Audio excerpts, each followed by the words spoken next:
السلام علیکم ویورز، میرا نام عطاء الرحمن اور آپ دیکھ رہے ہیں عطاء بخاری یوٹیوب چینل۔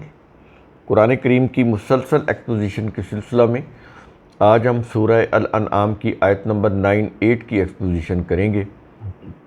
لاسٹ آیت میں بات یہ کی گئی کہ اللہ وہ ہے جس نے تمہارے لیے ستارے بنائے۔ کس لیے بنائے؟ تاکہ تم ان کے ذریعے سے راستہ معلوم کرو، خواہ زمینی سفر ہو خشکی کا یا سمندری سفر ہو، روشنی ہو یا اندھیرے ہوں۔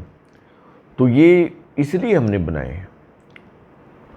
سورج بھی ایک سٹار ہے، جو دن ظاہر ہے جب طلوع ہوتا ہے تو دن کو یہ ہوتا ہے، اس کے ذریعے سے بھی ہمارا وہ کیلنڈر بھی بنتا ہے اور یہ ہمیں راستوں کی رہنمائی بھی کرتا ہے۔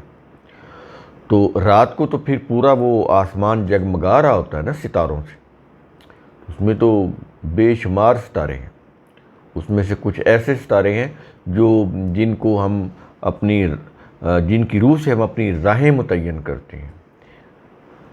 جہاز ران بھی ان سے فائدہ اٹھاتے ہیں، ان سے اپنی منزلوں کا رخ متعین کرتے ہیں۔ تو یہ چیزیں ساری پچھلے لیکچر میں ہو چکی ہیں۔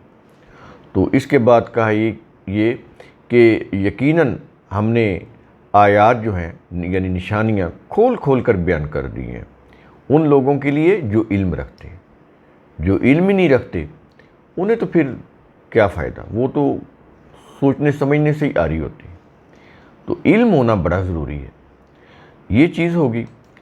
اس کے بعد ہم آتے ہیں آج کے لیکچر پر، سورہ الانعام آیت نمبر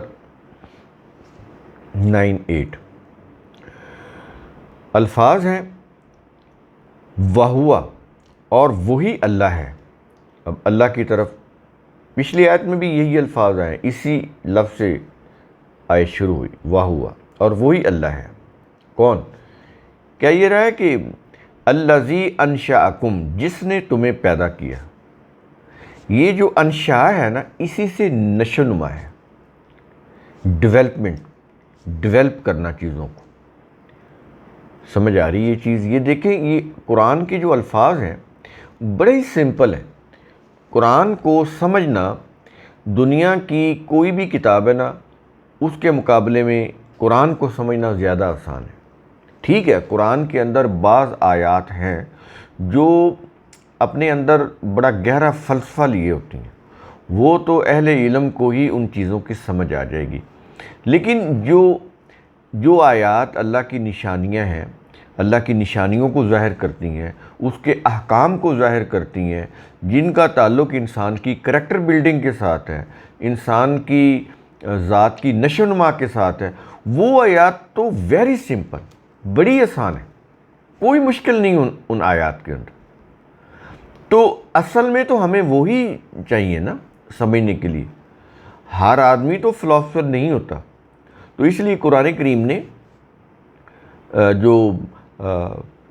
اس کا جو انداز ہے وہ بڑا ہی سمپل ہے بات کرنے کا، سمجھانے کا۔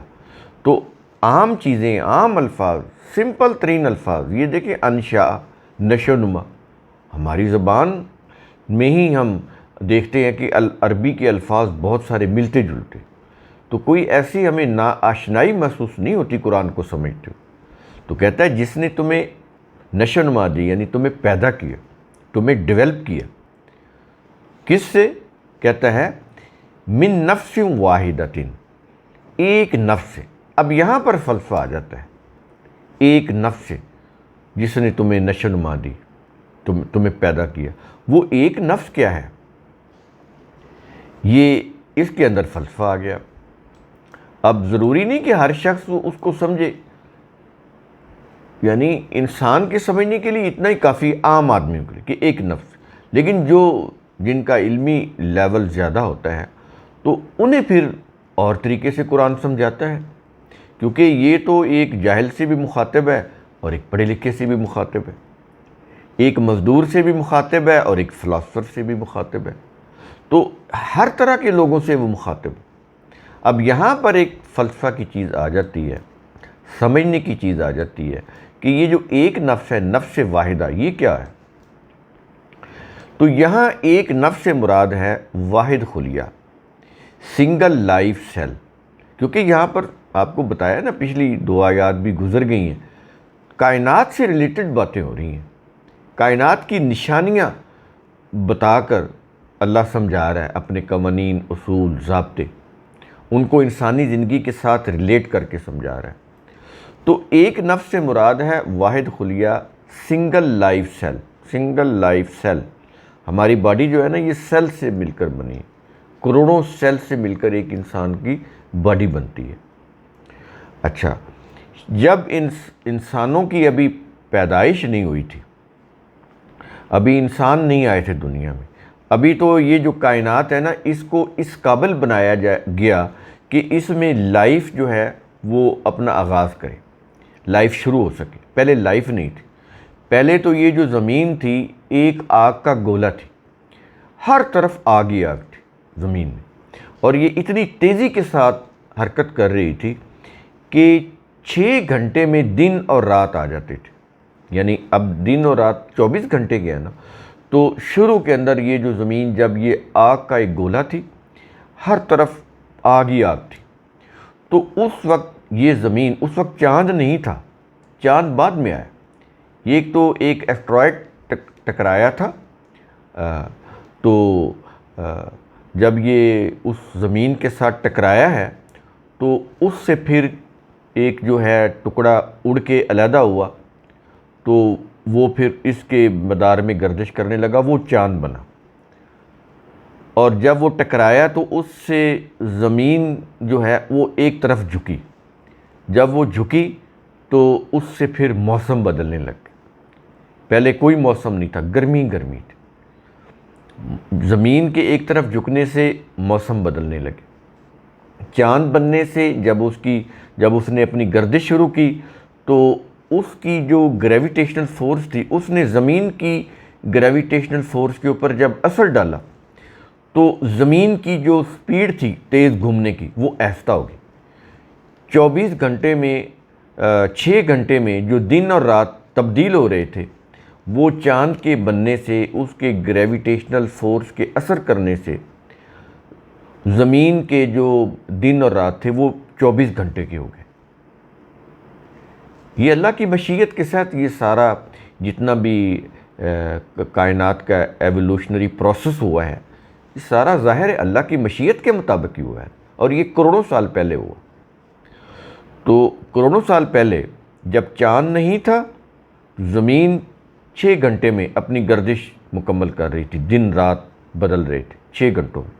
چاند آیا تو موسم بدلے، موسم آ گئے، سردی، گرمی، خزاں، بہار، یہ آ گئے، بارشیں آنے لگیں، تو اس سے پھر موسم جو ہے وہ اس قابل ہوا زمین کا کہ یہ پھر جو دہکتا ہوا ایک انگارہ تھی، وہ پھر آہستہ آہستہ ٹھنڈی ہونے لگی۔ اس سے پھر لائف جو ہے اس کے آثار نمودار ہوئے زمین کے اوپر۔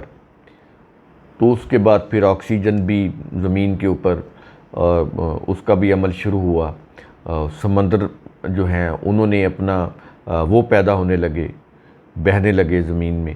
تو اس طرح پھر آہستہ آہستہ یہ چیزیں جو زندگی آنی شروع ہوئی۔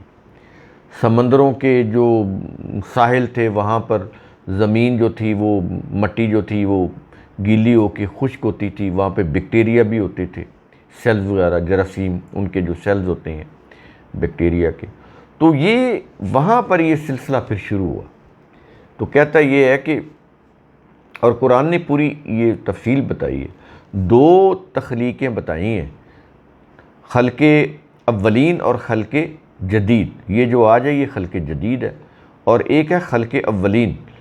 تو اس میں اس نے یہ بتایا ہے کہ انسانوں کو زمین سے اگایا گیا پودوں کی طرح۔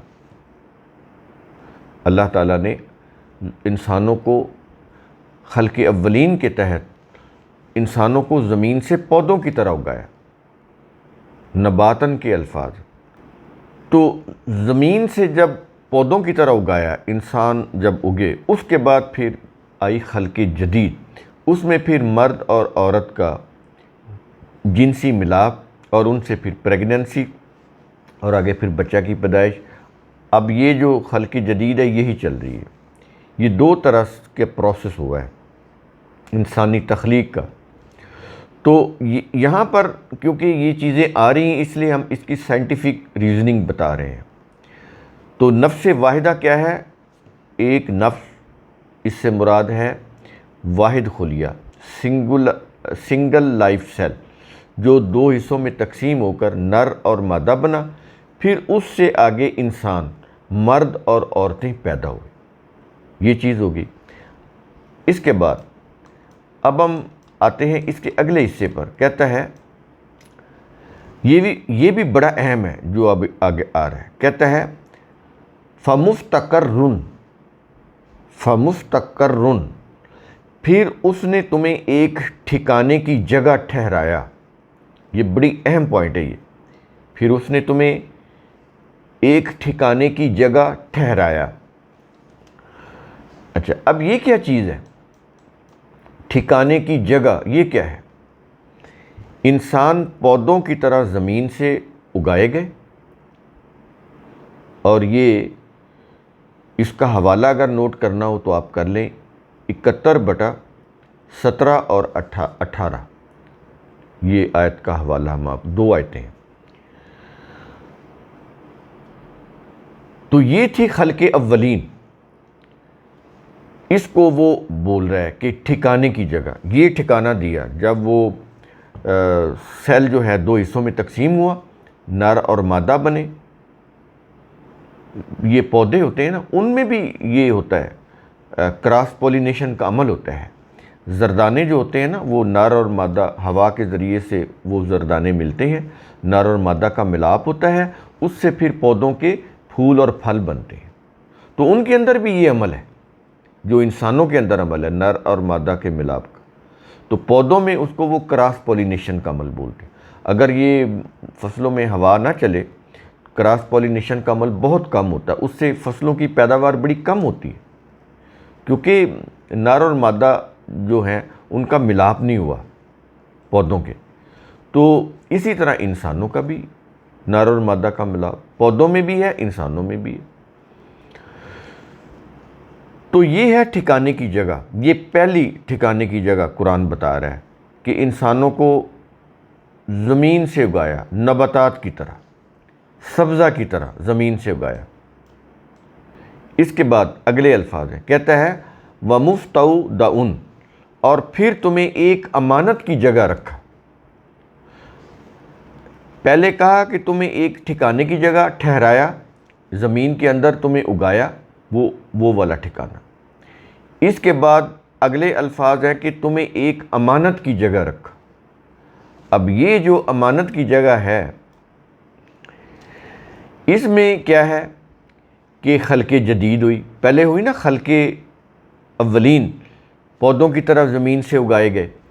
پھر خلق جدید ہوئی، اس میں نر اور مادہ یعنی مردوں اور عورتوں کا جنسی ملاپ، ان سے پھر ان کی افزائش نسل ہوئی، وہ آگے پھر ان کی آبادی بڑھی.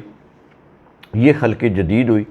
تو اس کے تحت جو مرد اور عورت کے جنسی ملاپ سے انسان پیدا ہوئے، تو اس طرح اللہ نے ان انسانوں کو اس دنیا میں زندگی گزارنے کا ایک بہترین ٹھکانہ دیا اس زمین کے اوپر. زمین سے اگایا پودوں کی طرح، یہ پہلا سٹیپ ہے. اس کو وہ ٹھکانے کی جگہ کہہ رہا ہے، مستقرن.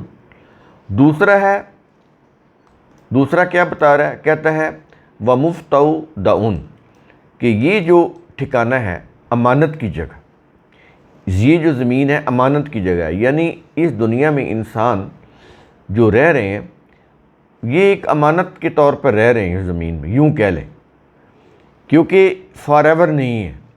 انسانوں کی زندگی ختم ہونی ہے، اور انہوں نے پھر حتمی ٹھکانے کی طرف جانا ہے، کیونکہ یہ جو زمین ہے، اس دنیا کی جو زندگی ہے، یہ حتمی ٹھکانہ نہیں ہے. اس لیے اس کو کہہ رہا ہے کہ یہ امانت کی جگہ ہے. سمجھ آ رہی ہے چیزیں؟ پہلے ٹھکانے کی جگہ کہا، پھر امانت کی جگہ کہا کہ خلق جدید ہو رہی ہے، زمین کے اوپر انسانوں کی تخلیق ہو رہی ہے، افزائش نسل ہو رہی ہے. تو اس سے کیا ہے کہ اس دنیا کی زمین کو امانت کی جگہ اس لیے قرار دیا کہ اس میں انسانوں کی رہائش مستقل نہیں ہے، بلکہ ایک مقررہ مدت تک ہے۔ موت کے بعد جب قیامت آئے گی تو اس وقت وہ اپنے آخری اور حتمی ٹھکانے کی طرف لوٹائے جائیں گے۔ اس لیے قرآن کریم اس زمین کے اوپر جو انسانوں کا ٹھکانہ ہے اس کو امانت کی جگہ کہہ رہا ہے۔ بڑی قابل غور ہیں یہ چیزیں، بڑی قابل غور ہے۔ اس کے اوپر جب آپ غور کریں گے نا، اب یہ لیکچر سنا ہے نا، اس آیت کو دوبارہ ذرا غور سے پڑھیے گا، تراجم سے یہ بات نہیں سمجھ آئے گی آپ کو۔ وہ تراجم ہی ایسے مذہبی انداز سے کیے ہوتے، بات سمجھ نہیں آتی۔ آلموسٹ تراجم صحیح ہیں، یہ نہیں ہے وہ کسی بھی مسلک کے کیے ہوں، موسٹلی وہ ٹھیک ہیں تراجم، کوئی اتنی کوئی میجر اس کے اندر کوئی غلطیاں نہیں ہوتی۔ وہ تو اپنے مسالک کی روح سے کچھ الفاظ ہیں جن کے وہ کانسیپٹ چینج کرتے ہیں، اپنے مسلک کی روح سے، اپنی روایات کی روح سے ان کے کانسیپٹ بناتے ہیں، لیکن عموماً تراجم ٹھیک ہوتے ہیں۔ تو کسی بھی ترجمہ سے آپ پڑھیں گے تو پڑھ کے آپ آگے گزر جائیں گے، بات نہیں سمجھ آئے گی۔ تو ہم نے یہاں پر وضاحت کر دی ہوئی ہے کہ ٹھکانے کی جگہ اور امانت کی جگہ، مستقر یہ بولتا ہے نا مستقر، اور دوسرا کیا ہے مستودع، دونوں کی ہم نے یہاں پر وضاحت کر دی ہے۔ تو اس کے اوپر آپ غور کریں، اگر نہیں سمجھ آیا تو اس ویڈیو کو دوبارہ ریپیٹ کر کے سنیں، آپ کو بات سمجھ آ جائے گی۔ اس کے بعد کیا یہ رہا ہے، قد فصلنا الآیات، یقیناً ہم نے آیات یعنی نشانیاں کھول کر واضح کر دی ہیں۔ اب یہاں پر پھر وہی فصلنا الآیات آ رہا ہے۔ ہم نے پیچھے یہ بات آپ کو بتایا، واضح کیا کہ اس کا معنی کھول کھول کر بیان کرنا ہوتا ہے، تفصیل دینا اس کے معنوں میں نہیں آتا، تفصیل نہیں ہوتی۔ آیات کے اندر اصول، قوانین، ضابطے ہوتے ہیں۔ تو کہتا ہے یہ جو ہم اپنی آیات یعنی نشانیاں کھول کھول کر جو ہم نے واضح کی، کن کے لیے؟ کہتا ہے لِقَوْمٍ یفقہون، ان لوگوں کے لیے جو عقل و فکر سے کام لے کر سمجھتے ہیں، عقل و فکر سے کام لے کر سمجھتے ہیں، ان کے لیے یہ نشانیاں ہیں جو ہم نے کھول کھول کر بیان کی۔ جو عقل و فکر سے کام لے کر نہیں سمجھتے ان کو تو پھر کوئی فائدہ نہیں ہونے والا۔ اب یہ دیکھیں نا، پچھلی آیت جو تھی اس میں کیا کہا گیا کہ قد فصلنا الآیات لقوم یعلمون، یقیناً ہم نے اپنی نشانیاں کھول کھول کر بیان کی ہیں ان لوگوں کے لیے جو علم رکھتے ہیں، یہ پچھلی آیت کے اندر کہا گیا۔ اسی طرح اس آیت کا اختتام بھی تقریباً انہی جیسے الفاظ کے اوپر آ رہا ہے کہ قد فصلنا الآیات لقوم یفقہون، یقیناً ہم نے اپنی نشانیاں کھول کھول کر واضح کر دی ہیں ان لوگوں کے لیے جو عقل و فکر سے کام لے کر سمجھتے ہیں۔ تو قرآن کریم کا اصول ثم تتفکروا، اس کی روح سے آپ خود بھی سوچا کریں، سمجھا کریں، غور و فکر کیا کریں۔ شکریہ۔